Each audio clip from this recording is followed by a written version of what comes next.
Press X to honk. It's a button prompt, and not that long ago games didn't really have them. They relied on a list of verbs showing you what you can do by clicking on them. However, since games moved to home consoles, developers found themselves having to communicate which verbs are associated with each button on your controller. And it would be ridiculous for one of the best games that we consider to be the game of the year to mess those up and show you the wrong button, or even one that doesn't even exist on your controller. Right? Right?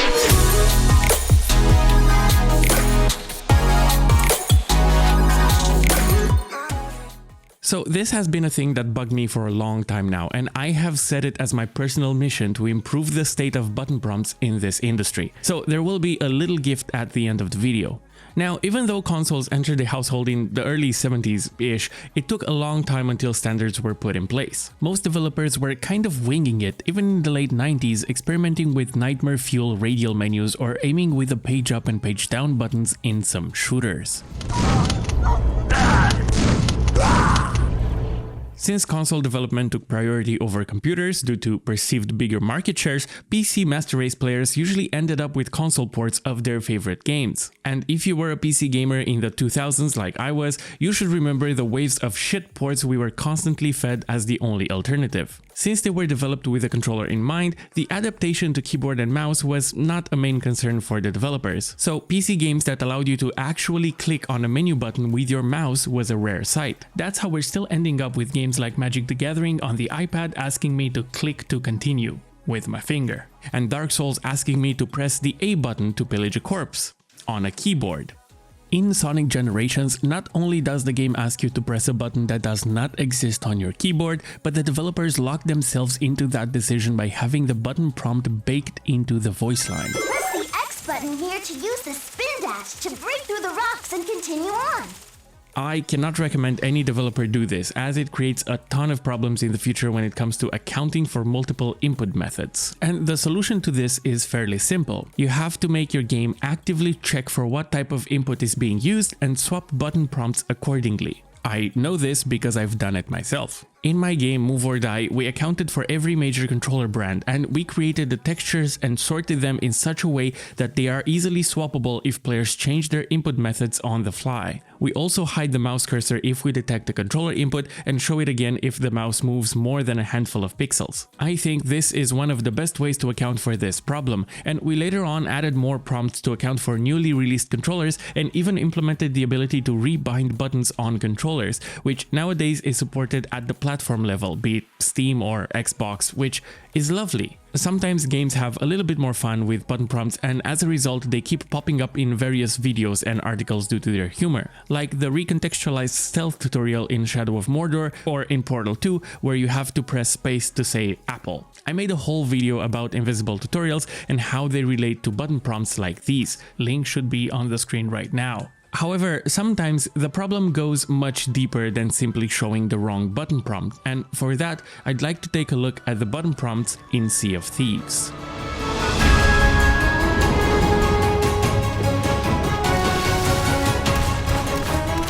Developed by Rare, Sea of Thieves is an amazing adventure game. It has stunning water graphics, a gorgeous atmosphere and exciting gameplay, and a masterclass in diegetic mechanics. However, it is an absolute disaster when it comes to controls. Not only does it have inconsistent button prompts, but they are functionally different from one input method to another on the same platform. For example, I'm playing it on PC, and if I use a mouse and keyboard, as it is standard with any PC game, going back from using a cannon requires me to press the interact button, while going back from interacting with a barrel requires me to press a different dedicated back button. And for some reason, backing out of the armory uses the escape button. Those are three different buttons I have to memorize in order to simply back out of an action. While if I were to use a controller on the same PC game, all those actions are mapped onto a single convenient button. Just because an input method has more buttons than another doesn't mean that a single action should be spread across multiple buttons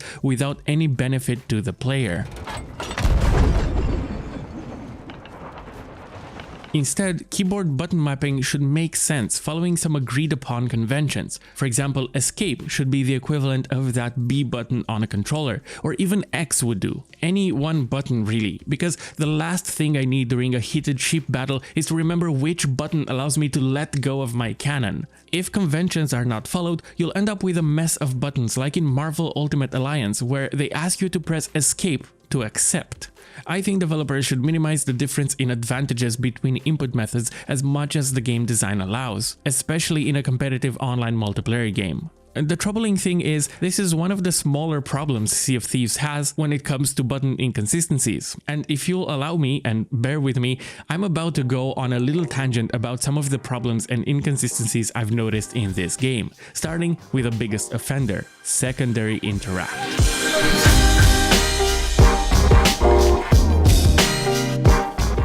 In Sea of Thieves, players have a regular interact button, let's call it I, and a secondary interact button, and we'll call this one S. If you want to use your lantern to light up a small fire for some fish cooking, you use the interact button. But if you want to light up a flame in a vault using the same lantern, you use the secondary interact. Weird. Same action, different buttons. Very confusing. Now, can you guess which button you can use with your lantern on this flame? That's right, both of them.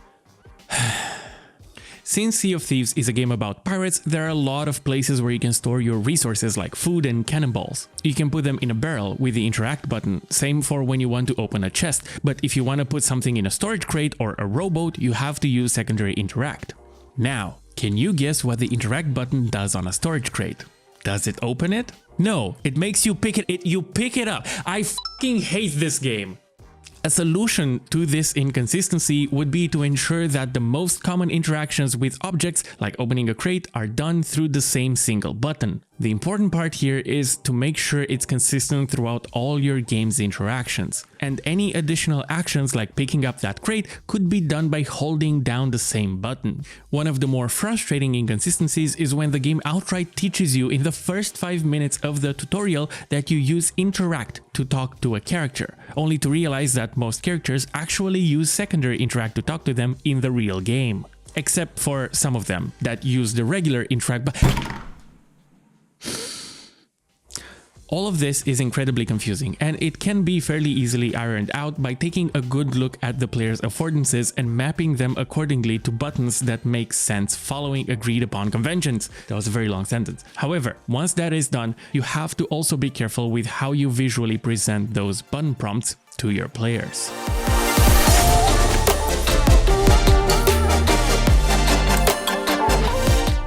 Now, it's important to have your button prompts be as clear as possible. Some developers try to create them in the same art style as the rest of their game, but sometimes it's to the detriment of the player's understanding. For example, when I first saw this prompt, I thought I had to press the right mouse button, because that's the one that stands out to me. I think it's probably not a good idea to use darker colors to highlight the button you want your players to press. Instead, I think this communicates the correct button in a clearer way. And then there is the consideration of showing a single button or all the buttons with the intended one highlighted. With this method, players don't have to memorize the symbols on each button you want them to press, since they only need to know where the highlighted button is in relationship to the other buttons on the controller. However, you might encounter some problems accounting for the controller orientation on platforms like the Switch. Oh, and if your game has too many things your players can do, instead of creating additional buttons to account for them, you could fix some of those problems with contextual buttons.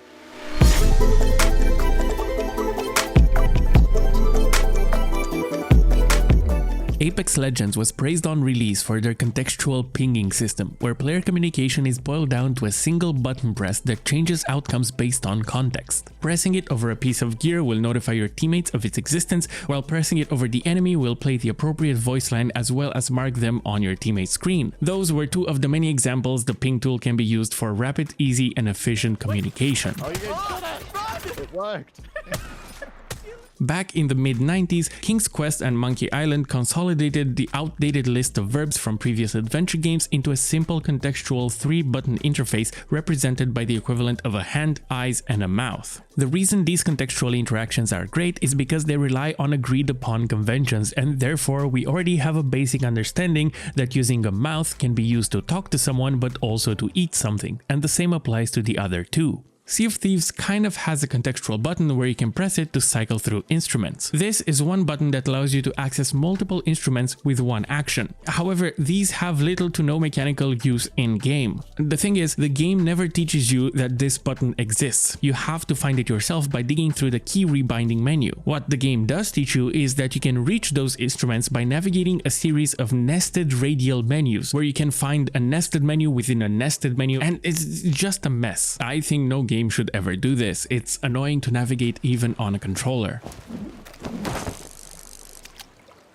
In order to push a bit further on this concept and take advantage of contextual buttons, I have mapped relevant in-game tools to function buttons on my keyboard, and through a little script I made certain buttons cycle through certain tools. I have set them up in such a way that they are bundled up in pairs that make contextual sense. For example, if my ship took some damage, I can press B to bring up my bucket and throw some water out, and I can press B again to bring up my wood board so I can patch up those holes. If I keep pressing B, it simply cycles between those two tools. If I'm looking for a treasure, I can press C to bring out my compass and press C again to take out my shovel. I hope you see how this is way more useful. I have one of these clusters for every scenario the game throws at me, be it fishing, combat, riddles, so on and so forth. So yes, I use custom scripts to make my life easier. Now, is this cheating? I'm sure you're gonna let me know in the comments below, and we can figure this out together when I'll inevitably make a video about anti-cheat. Until then, the conclusion is that this little modification to how buttons work in Sea of Thieves made my gameplay experience significantly better, and it was done with the type of button that is already supported natively in the game. However, the game does not allow you to natively create such clusters of tools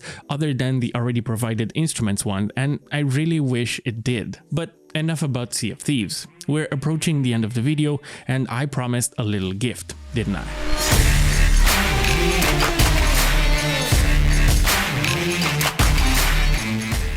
When I was working on Move or Die and I got to the point in development where I had to create button prompts, I noticed that there were no good online packs of button prompts, at least not comprehensive free ones, so I proceeded to make my own for every major controller out there and release them online for free. Some of the footage in the beginning of this video was from games that used those button prompts I made, including games like Mega Man Legacy, Outer Wilds, Hunt Showdown, A Hat in Time, Slay the Spire, even Postal 2, among other tens of games mentioned in the README file that comes with the pack. So if you ever find yourself in need to add button prompts to your game and you don't want to spend hours creating and maintaining them, you can simply go to this link and download this pack. It includes prompts for every platform you can think of, from Xbox to PlayStation and Switch, covering all relevant generations and even VR controllers, including illustrations for the controllers themselves at such an angle that you can lay out all the buttons including the triggers without using separate images for them, like this one. I hate it when games do that.